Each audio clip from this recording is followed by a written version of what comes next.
Zsidókhoz írt levél 12. fejezetének első és második verse így szól: azért mi is, akiket a bizonyságoknak így nagy fellege vesz körül, félretéve minden akadályt és a megkörnyékező bűnt, kitartással fussuk meg az előttünk levő küzdőteret.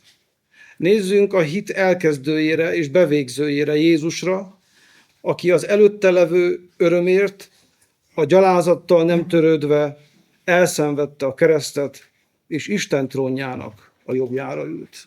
Ez Isten igéje, helyett lehet foglalni.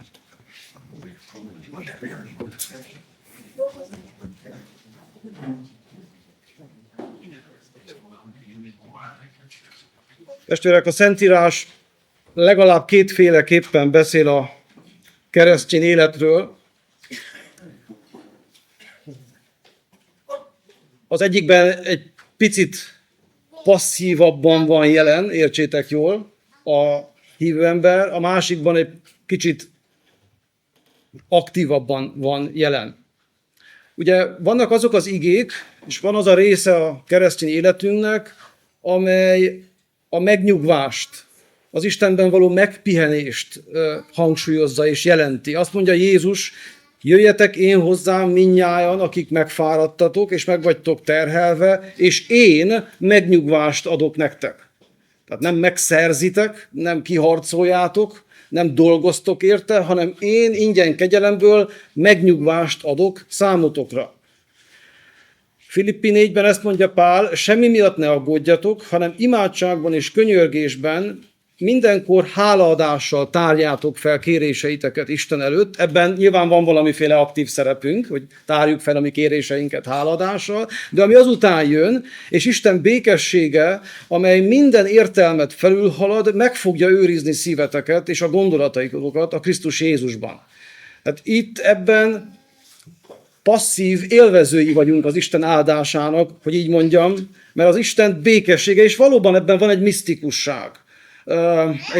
Egy megmagyarázhatatlan dolog, hogy amikor az Isten békessége úgy elönti a szívedet, és a te gondolataidat megőrzi Krisztus Jézusban. És ezekhez kapcsolódnak azok az igék, amelyekben a hívő embert szintén úgy látjuk, mint aki élvezője az Isten munkájának, az Isten tevékenységének, bizonyos értelemben, bizonyos mértékben passzívan van jelen a hívő életben. Azt mondja Jézus, hogy én vagyok a szőlőtő, ti a szőlővesszők.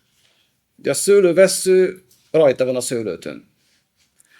Nem ő tette oda magát, még ebbe se volt aktív, hanem Isten, Krisztus oltott önmagába bele bennünket, és élvezi azokat a nedveket, azokat az áldásokat, ami a szőlőtőből származik. Aki én bennem marad, és én ő benne, az sok gyümölcsöt terem, mert nélkülem semmit sem cselekedhettek. És valóban itt gyümölcstermésről olvasunk, meg azt is mondja Jézus, hogy maradjatok én bennem, de azért mégis Krisztus általunk és bennünk termi az ő gyümölcsét, a lélek gyümölcseit.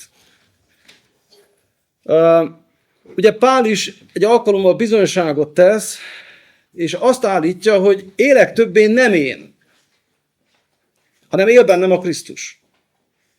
És ez olyan, mintha azt mondaná, hogy semmi más dolgom nincs bizonyos értelemben, csak annyi, hogy hagyjam, hogy Krisztus bennem és általam megélje az ő életét. Adjak teret Krisztus számára. Ugye ebben is azt érzékeljük, hogy Krisztus az aktívabb, mi, hogy így mondjam, élvezői vagyunk. Aztán, hogyha az agyaghoz hasonlítjuk a hívő embert, ahogyan Jeremiás 18.1.6-ban ezt látjuk, hogy mi vagyunk az agyag, és Isten az agyagos, ott aztán végképp passzívak vagyunk, és ott Isten formál minket, nem mi formáljuk magunkat, az ő formáltatásának és formálásának vagyunk kiváltságos élvezői? Vagy hogy érzitek? Néha kiváltságos szenvedői? Mert hogy néha úgy nyúl hozzánk Isten, hogy az azért bele nyilalik itt-ott, lelki értelemben. Szóval vannak ezek az igék, és van a keresztény életnek aspektusa, és aztán van a keresztény életnek az a jellege, ami már a dolgosabb, munkálkodósabb, küzdelmesebb, harcosabb jellegét domborítja ki a hívő életnek. Azt mondja Jézus, küzdjetek azért, hogy bemehessetek a szoros kapun, mert mondom nektek, sokan próbálnak bemenni, és nem tudnak. Itt aktív szerepvállalásra szólít fel bennünket Krisztus, hogy ezért küzdeni kell. Más helyen még ennél is, hát nem viccesebben, de markánsabban fogalmaz, amikor azt mondja, hogy az erőszakosoké a mennyeknek országa. Ugye, hogyha valaki erőszakos, akkor semmiképpen nem jellemző rá a passzivitás, hogy nem csinál semmit, és csak várja, hogy a sült galamba szájába repüljön, hanem igyekszik, és minden igyekezetével azon van. És aztán ezekhez a felolvasott igékhez kapcsolódnak nyilván azok az igék, amiket szintén felolvastam már korábban, amelyekben versenypályáról, futásról, viaskodásról, ökölvívást idéző tevékenységről, vitézségről, nemes harcról, harcosról és fáradozó földművelőről olvasunk. És itt van az alapigénk, ami arra bátorít, hogy kitartással fussuk meg az előttünk levő küzdőteret. És ebben már van szerepünk bőséggel.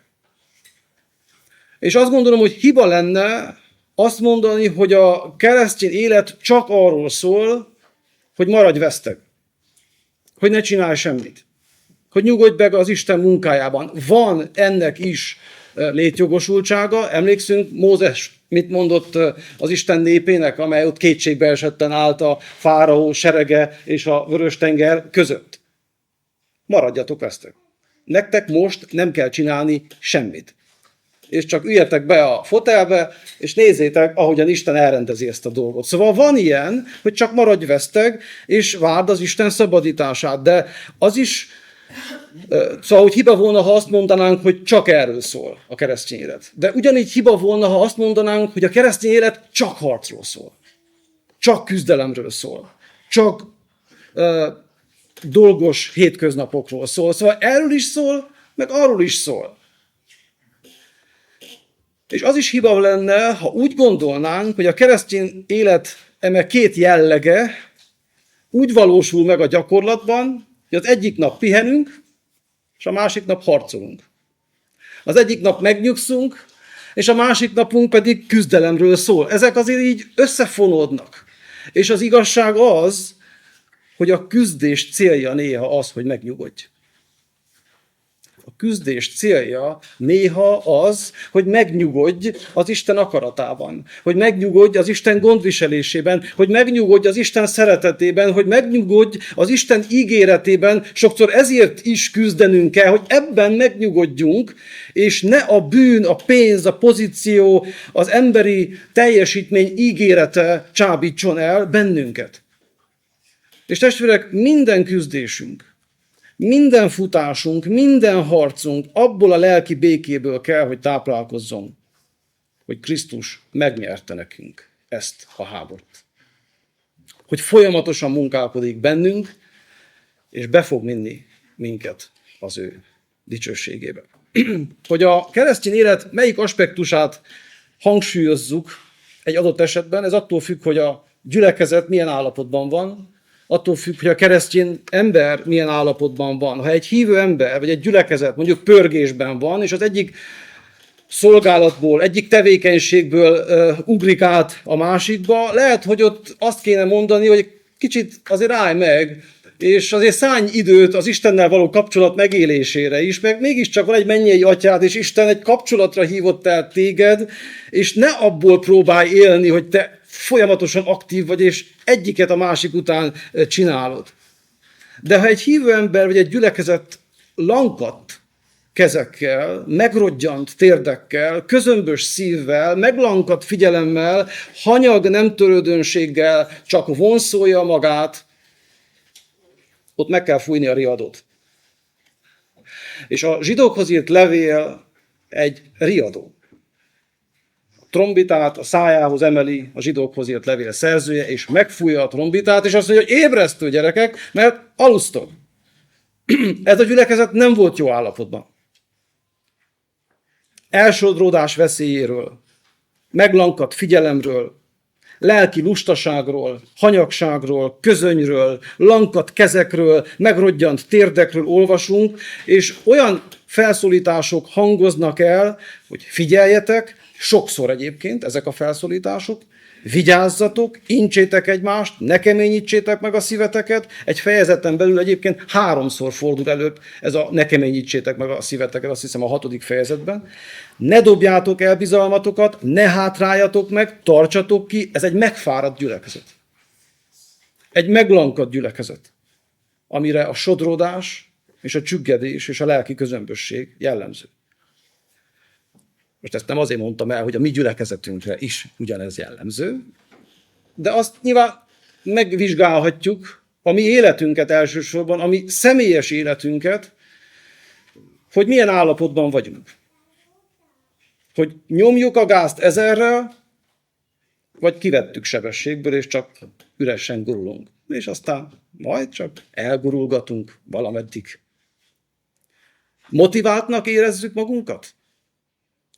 Vagy inkább lehúzódnánk egy pihenőparkolóba, és ott is maradnánk. Van bennünk rendíthetetlen elszántság, hogy új megtapasztalásokért küzdjünk. Hogy új erőért küzdjünk, hogy új örömért küzdjünk, hogy új bölcsességért küzdjünk, hogy új szentségért küzdjünk, hogy új lelkekért küzdjünk. Van-e bennünk ilyen elszántság? És testvérem, ha netán erre a kérdésre az a válaszod, hogy hát nem érzem magam annyira rendíthetetlennek magamat, és elszántnak magamat, és motiváltnak magamat, remélem az üzenet hatására ez változni fog. Na de hogyan veszel rá valakit a futásra, ha még a járás is nehezére esik? Mert hogy a futás az nem járás. Az nem sétafikálás. Oda nagyobb erőfeszítés kell, több kitartás kell, szenvedélyes igyekezet kell, sok energiát igényel, és hogyha még nem próbáltad ki a futást, bár szerintem mindenki kipróbálta legalább egyszer, vagy kétszer, amikor busz után futott például. De most nyilván arra gondolok, amikor rendszeresen kocogsz, vagy rendszeresen futsz. Szóval ez nem olyan könnyű dolog, és az se könnyű dolog, hogy ezeket a bolyongó, kószáló, sétálgató, meglankadt hívőket a szerző rávegye arra, hogy gyerekek, sprint van, futni kéne, nem csak így céltalanul bolyongani és kószálni és őgyelegni, hanem céltudatosan futni és nagy erőfeszítéseket tenni ebbe a hívő életbe. Olyan futásra akarja rávenni a hívőket a szerző, meg minket is, amit ugye Eric Liddell produkált a 24-es párizsi olimpián. És az ő futása számomra többféle szempontból tanulságos. Például abból a szempontból is, hogy ő nem azért futott, hogy értékessé tegye magát, hanem azért futott, mert szeretett futni. És úgy érezte, hogy Isten örömét leli abban, amikor ő fut. És mivel a futás számára nem egy bálvány volt, ami által ő meg akarta valósítani magát, ahogy egyébként a vetélytársa Harold Abrahams akarta, ezért az Isten dicsőítésének az eszköze volt számára a sport. És mivel egy másik futásban is folyamatosan részt vett, egy lelki futásban, ezért kész volt lemondani a 100 méteres futamról, amiben ő egyébként erősebb volt, és aztán Isten megáldotta őt, és a 400-as futamot megnyerte. Szóval, testvérek, nem azért futunk, nem azért küzdünk, hogy valakivé váljunk, hanem azért futunk, és azért küzdünk, mert már valakik vagyunk. Az Isten szeretett gyermekei vagyunk. Nem kell értékessé tegyük magunkat, annál értékesebbé már nem is tehetjük magunkat, mint amilyenek vagyunk Krisztusban, hogy Isten gyermekei vagyunk. De újra kérdezem, hogyan veszed rá azt az embert a futásra, akinek a járás is nehéz? Mi kell a futáshoz? 3 dolog. Szurkolótábor, akadálymentesség és cél. Először is nem árt az, hogyha van egy szurkolótáborod, akik szurkolnak neked, és múlt szombaton családommal együtt részt vettem életem első igazi futball eseményén, és közel 50 000 ember volt a lelátón, és szurkolt lelkesen, szenvedéllyel a szeretett csapatának, és azon gondolkodtam, hogy milyen érzés lehet a futballistáknak ott a pályán, amikor 50 000 ember skandálja a nevüket. Mondjuk, ha valaki gólt lőtt, akkor skandálják együtt, háromszor is azt a nevet. Meg egyébként is folyamatosan szurkolnak és énekelnek. Bizonyára felemelő érzés lehet így futballozni, hogy van egy szurkolótáborod. De nekünk is felemelő érzés volt, akik csak a lelátón ültünk, hogy így mondjam, és én azt mondom, hogy aki nem szereti a focit, és aki nem érti a focit, annak is ez egy csodálatos, felejthetetlen élmény és megtapasztalás lehet. És én valami ilyesmit látok itt is. Úgy tűnik, mintha a szerző egy szurkoló táborról beszélne. Azért mi is, akiket a bizonyságok így nagy fellege vesz körül, kitartással fussuk meg az előttünk levő küzdőteret. Na de hogy kell ezt elképzelni? Most vajon van egy mennyei tribűn, és ezen a mennyei tribűnön ülnek a megdicsőült szentek, a 11. fejezetben szereplő hithősök? Vajon ott van Ábel, Énok mellett ül éppen a tribünön, de Noé egy sorral hátrébb, de azért a másik oldalon ott van Ábrahám is, meg Izsák, meg Jákob, meg Sára, meg Gedeon, meg Sámson, meg Jefte, meg kit hagytam ki, Sámuel, meg sok mindenkit kihagytam, mert a zsidókhoz írt levél szerzője se sorolja fel az összeset. Szóval tényleg így kell ezt elképzelni, hogy van egy mennyei tribűn, és ott skandálják a nevedet, hogy tarts ki Isti, tarts ki Isti. Vagy mi van? Ők néznek minket, és szurkolnak nekünk, vagy pedig neked kell őket nézned, hogy a látványuk bátorításként hasson rád. És én azt gondolom, hogy az utóbbi az igaz. És ha már láttátok a Tűzszekerek című filmet, akkor emlékeztek arra, hogy ugye Harold Abrahams felkéri a híres Sam Mussabinit, ha így kell kiejteni, hogy legyen az ő személyi edzője, és készítse fel a versenyzésre. És emlékeztek, hogy mi az első dolog, amit ez a híres olasz származású edző csinál? Fotókat mutat Haroldnak a legjobb futókról. A kaliforniai ágyúgolyóról, ahogyan nevezi az egyiket, a New York-i villámról, és hát nem utolsó sorban Eric Liddellről is, és a többiekről. És azt mondja neki, magázva, nézze meg mind, itatódjon át velük. Az ő arcuknak kell megjelenniük, amikor becsukja a szemét. És én azt gondolom, hogy a szerző, a zsidókhoz írt levél szerző valami ilyesmire gondol. Nem véletlenül vonultatta fel a hithősöket a hit csarnokában. Ugyanazért mutatja meg nekünk is az ő képüket, amiért Mussabini megmutatta Haroldnak a nagy futókat, és nekünk is ugyanazt mondja, amit az edző mondott a zsidó származású atlétának, nézd meg őket! Nézd meg őket mind! Itatodj át velük! Jelenjenek meg az arcod előtt, amikor becsukod a szemed. Ha nekik sikerült, ha ők átszakították a célszalagot, és ők már ott vannak, akkor neked is sikerülni fog. Te is át fogod szakítani, amikor beérkezel. Szóval azt gondolom, hogy ez a helyes értelmezés, hogy nézzed őket, emlékezzél meg róluk, és bár úgy gondolom, hogy ez a helyes értelmezés, bizonyos értelemben ők is néznek ránk, és ők is várják, hogy mi is befussunk. És miért gondolom így? Azért, mert a 11. fejezet utolsó versében ez áll, mivel Isten mifelőlünk valami jobbról gondoskodott, hogy nélkülünk tökéletességre ne jussanak. Testvérek, amíg mi nem érkezünk be, és amíg az utolsó választott nem szakítja át a célszalagot, addig ők testi feltámadásban nem részesülhetnek. Nem juthatnak tökéletességre, nem juthatnak teljességre. Tehát bizonyos értelemben szerintem ők is várják azt, hogy bent legyünk mi is, és minden egyes választott. Szóval szurkolótábor kipipálva. Az eredményes futás másik fontos feltétele az akadálymentesség. Azért mi is, akiket a bizonyságok így nagy fellege vesz körül, félretéve minden akadályt és a megkörnyékező bűnt, kitartással fussuk meg az előttünk levő küzdőteret. Bizonyára észlelitek, hogy itt két dolgot elválaszt egymástól, az akadályt a megkörnyékező bűntől. Most persze minden bűn akadály, de nem minden akadály bűn. És ez nagyon fontos a szerző számára, hogy ezt kihangsúlyozza, és ebben nekünk van valami tanulságunk, mert ugye most az, hogy ne tűrj meg az életedbe bűnt, hát köszi, ezt már hallottam, és ezt már tudom, és ez nem kérdés. De itt valami többet is mond.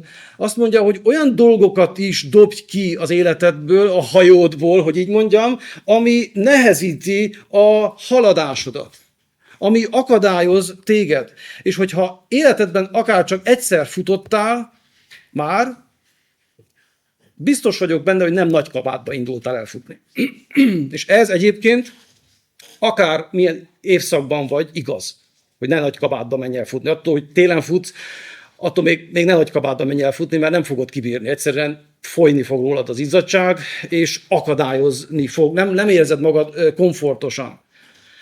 Szóval a fölösleges dolgokat hagyd otthon. És lelki értelemben is vannak fölösleges dolgok, amelyek nem bűnök önmagában, de amelyek lelassíthatják a lelki haladást, a lelki életedet, akadályozhatnak. Hívhatjuk ezt Facebookozásnak, sorozatoknak, Instagramnak, mértéktelen étel-italfogyasztásnak, gémelésnek, ahogy a fiam mondana. Lehet ez egy rossz szokás, például késői lefekvés, késői felkelés, ami akadályoz az elcsendesedésben. Lehet ez politikai elemzéseket tartalmazó videók mértéktelen nézése, hogy én legyek tájékozott, és tudjam és lássam, hogy mi történik a világban. Lehetnek ezek podcastek, lehet mértéktelen hírolvasás, vagy valamilyen hobbi, bármi, ami túl sok időt vesz el, lefoglalja a szabad egységeket, és nem sok hasznot hoz a konyhára. Nagybőjt idején vagyunk, tudom, mi protestánsokként nem annyira tartjuk ezt számon, de a mai igénk adhatna egy kicsi ihletet, hogy az elkövetkező pár hétben, húsvétig mondjuk, valamit megvonjunk magunktól. Egy lelki cél érdekében. Lehet ez bármi, lehet egy étkezésnek a kihagyása is, de nyilván a böjtölésben valahol az lenne a cél, hogy valamiért csináljad, ne csak valamivel helyettesítsed azt, amit kihagytál. És ez az időszak lehetne egy ilyen próba, ha ezt még nem próbáltuk. A megkörnyékező bűnnel is érdemes egy kicsit foglalkozni olyan szempontból, hogy vannak bűnök, amelyek minduntalan megkörnyékeznek, hát ezért nevezi a szerző megkörnyékező bűnöknek, ugye, ha nem találtátok volna ki. És ha te csak rövid ideje futod a keresztény maratont, ismered ezeket a megkörnyékező bűneidet. Kellene, hogy ismerjed a megkörnyékező bűneidet, és kellene, hogy ismerjed a körülményeket is, amelyekben ezek a bűnök téged megkörnyékeznek. És ezekkel tényleg érdemes egy kicsit tudatosabban foglalkozni, hogy vajon miért tűnik pont abban a helyzetben kecsegtetőnek, ígéretesnek az a bűn, ami felé nyúlok. Lehet, hogy valaki mást is bevonhatsz ebbe a küzdelmetbe, hogy megértsed, hogy milyen lelki állapot vonzza be az életedbe azt a bűnt, amit éppen bevonz. És ott kell a gyökerénél orvosolni ugye a problémát. Szóval van már szurkolótáborunk, kidobtuk a fölösleges dolgokat, ugye? Bűnöktől is megszabadultunk. Most azért kéne valami cél. Miért futunk? Most nyilván, amikor az ember csak kocog, azt akartam mondani, hogy cél nélkül fut, de nem cél nélkül fut. A test az egészségének a megőrzéséért fut, de mindig van valami célja, kell, hogy valami célja legyen a futásnak, és remélem még nem mondjátok, hogy újra utalni fogok a Tűzszekerek című filmre. Van az a jelenet, amikor Harold Abrahams először méri össze az erejét Eric Liddell-lel, a csatát elveszti, és lelkileg összezuhan. És amikor ilyen óvodás szintű hisztizés formájában kiönti a szívét a barátnőjének, nagyon érdekes az a jelenet, szóval mókás, ahogyan helyre teszi a barátnője, megfogalmazza Harold, hogy miért veszített. Állandóan ráfigyeltem. Alapszabály, hogy soha nem szabad oldalra figyelni. És tényleg megismétlik a jelenetet, és látszik, hogy Harold azt nézi, és nyilván látja, hogy egy picit előbbre van, és ez rossz hatással van rá. És azt mondja, hogy ez egy alapszabály, nem figyelünk oldalra, előre figyelünk célegyenesen. Ha a keresztény életedet úgy éled, hogy mindig azt nézed, hogy másik mit csinál, vagy mit nem csinál, az nem biztos, hogy jól fog téged befolyásolni, hanem előre kell nézned, a célra kell nézned, és mi a cél?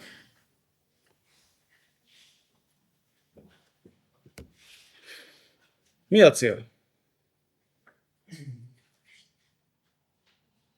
Ki a cél? Jézus a cél.